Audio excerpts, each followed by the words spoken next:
Hola, somos las alumnas de Quinto Comunicaciones y hoy les hablaremos sobre el gran avance tecnológico de la comunicación, la radio. Comencemos.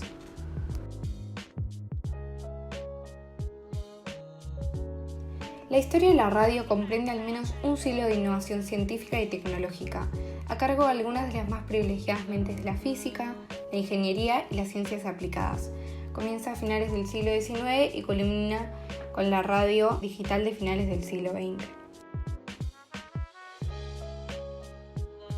La radio fue una importantísima invención que revolucionó para siempre las comunicaciones humanas y que permitió el desarrollo de tecnologías posteriores como la televisión, el internet inalámbrico o el radar.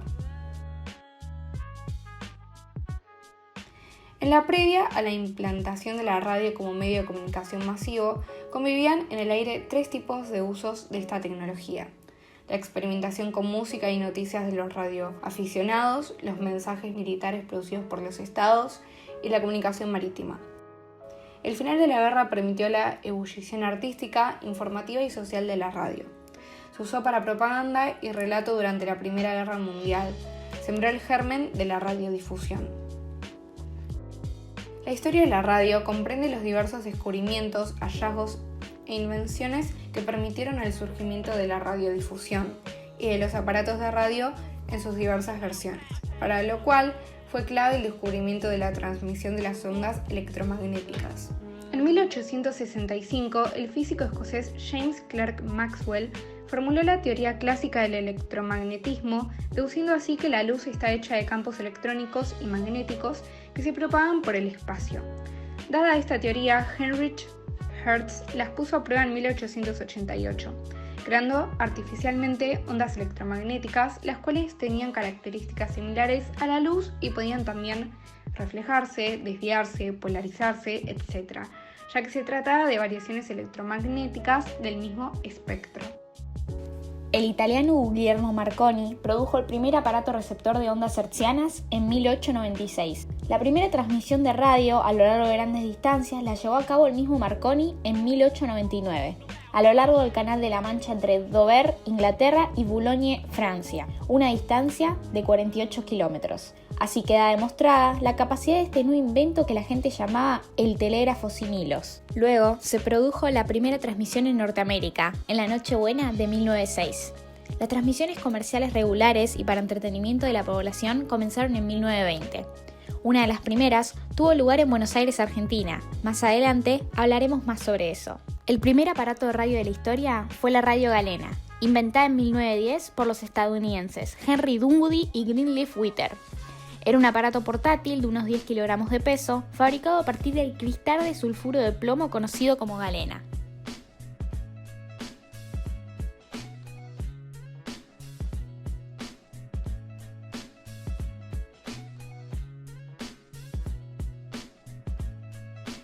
Con respecto al contexto político mundial, al momento de la creación de la radio, que comenzó a fines del siglo XIX y comienzos del XX, el fin del siglo XIX supuso el tránsito final desde las monarquías absolutas que habían dominado Europa desde la Edad Media hasta los estados-nación liberales de nuestros días. Asimismo, se desarrollaron y expandieron las ideas socialistas y marxistas que se vieron plasmadas en la Revolución Rusa de 1917. Fue también el siglo en el que la industria se impuso sobre las formas manuales de producción.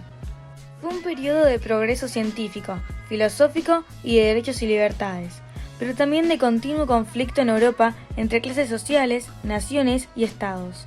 Estos son algunos de los acontecimientos históricos importantes que tuvieron lugar en el siglo trascendental para la humanidad. Aunque la primera revolución industrial había comenzado en el siglo anterior, con la adaptación de la máquina de vapor a la producción, fue en el siglo XIX cuando se consolidó el desarrollo y mejora de las máquinas y, sobre todo, la invención del ferrocarril marcaron un antes y un después en la economía de todo el mundo. Los tiempos de producción se acortaron enormemente y las materias primas empezaron a ser transportadas a gran velocidad. La alta demanda de mano de obra industrial produjo una migración masiva del campo a las ciudades. En pocos años, el mundo cambió completamente. La vida campesina que se había mantenido invariable durante siglos llegaba a su fin, y las ciudades se llenaban de chimeneas humeantes y barreras insalubres.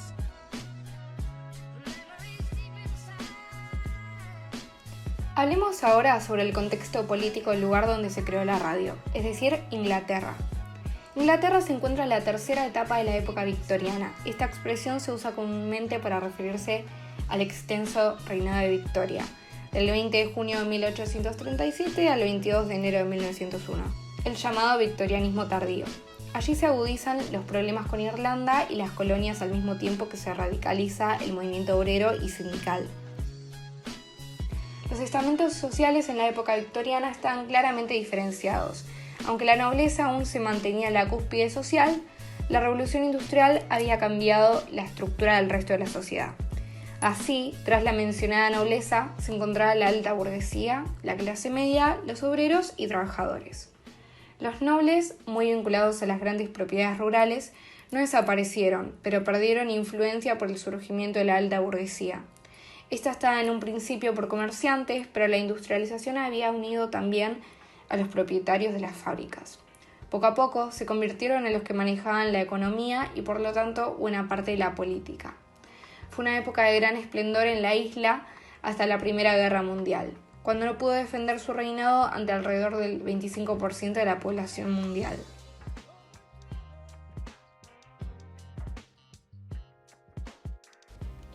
En relación a las condiciones culturales del país y de modo de vida, Inglaterra es un país rico. La revolución industrial los hizo crecer como potencia, por ende las innovaciones tecnológicas y arquitectónicas abundaban, como el tren, la luz y la red de agua potable. Al ser un país rico, esto daba un número grande para la época de gente de alta sociedad, con mucho tiempo libre para el arte, la ciencia, la escritura y tiempo para chismear. Por eso era tan importante las reputaciones. Los esfuerzos de los reformistas sociales para acercar a la educación a todas las clases sociales hicieron posible que las clases menos acomodadas tuvieran acceso al aprendizaje de la escritura y la lectura. En Inglaterra, a menudo se refiere con moral victoriana a la disposición general durante todo el periodo en temas referentes a la ética del trabajo, la justicia y la honestidad. Además, existía un notorio conservadurismo en los asuntos íntimos, sexuales y los roles de género. El período medio victoriano también fue testigo de significativos cambios sociales, como el renacimiento de la doctrina evangélica, al mismo tiempo que una serie de unos cambios legales en los derechos de la mujer, por ejemplo, el derecho a divorciarse y el derecho a pelear por la custodia de sus hijos tras separarse de sus maridos. La clase media trataba de imitar a la clase alta. En su mayoría estaba formada por pequeños empresarios, médicos, abogados y los comerciantes de menor nivel. Por último, la clase trabajadora era la más abundante. En su seno se encontraban los empleados domésticos y de la industria. Estos obreros y trabajadores no obtuvieron beneficios de la mejora económica del país y sus condiciones laborales solían ser muy malas. El trabajo infantil en las fábricas era habitual y era una de las causas de la alta tasa de mortalidad en ese sector de edad. Otras causas de esa tasa de mortalidad entre los niños eran enfermedades como el sarampión o la viruela, además del hambre. La ocupación más habitual para la mujer era la de sirvienta. Con el tiempo, también pudieron emplearse como enfermeras, maestras y otros oficios. En general, las mujeres eran educadas para contraer matrimonio. Desde niñas, recibieron una educación que se basaba en el comportamiento necesario para satisfacer a los hombres. En las clases altas, también debían aprender a tocar algún instrumento musical y hablar idiomas extranjeros.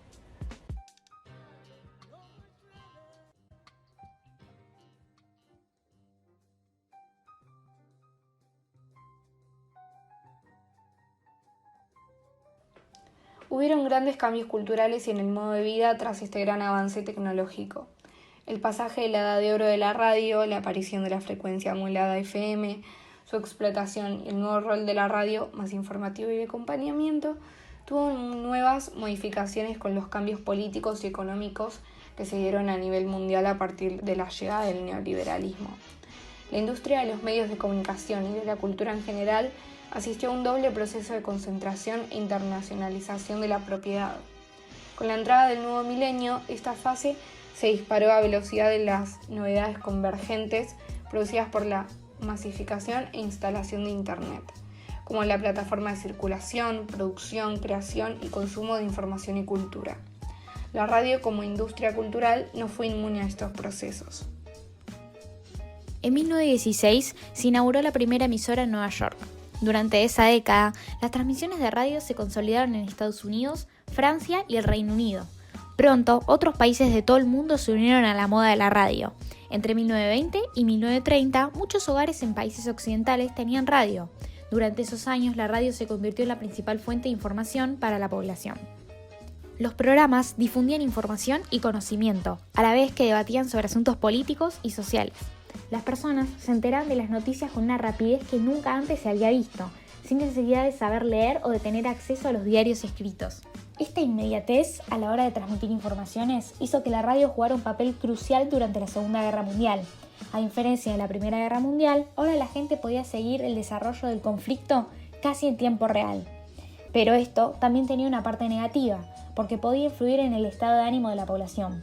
Tanto nazis como aliados emitían mensajes de propaganda para contar su versión de la guerra y confundir al enemigo, o bien para dar ánimos a la población. Hasta los años 50, la radio disfrutó de una gran popularidad. Los programas y las retransmisiones eran cada vez más numerosas, convirtiendo a la radio en un fenómeno social. Conseguía reunir a grandes grupos de gente que quedaban para escuchar música de todo el mundo, retransmisiones deportivas y programas cómicos. Por otro lado, la capacidad de llegar a una audiencia de millones de personas creó una oportunidad para la publicidad. Los mensajes comerciales iban a llegar a personas de todas las edades y clases sociales, y también se convirtió en un potente vehículo comercial para promover el comercio y la economía. La época dorada de la radio terminó con la aparición del televisor y, más tarde, Internet, aunque todavía hoy sigue siendo el medio de comunicación más utilizado en el mundo. El ser humano ha logrado evolucionar sus formas de comunicación desde rudimentarios métodos como la escritura jeroglífica, el alfabeto y el papel, hasta la llegada de la imprenta y la aparición del teléfono, el cine, la radio, la televisión y el internet, y fueron con estos dos últimos que la radio terminó su época dorada. Todos estos instrumentos han sido un avance en las formas de comunicación del hombre y han sido posibles gracias a la tecnología, que a su vez ha sido un instrumento cuya evolución ha determinado el avance de la humanidad.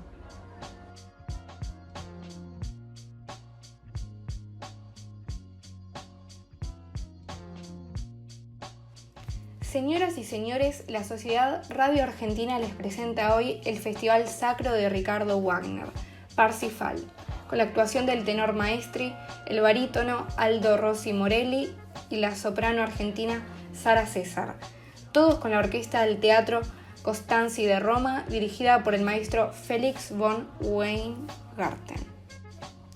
Estas fueron las primeras palabras que un argentino, Enrique Susini, dijo frente a un micrófono de radio. Eran las 9 de la noche del 27 de agosto de 1920 y esa primera transmisión en el país desde la terraza del Teatro Coliseo sería escuchada por menos de 100 personas.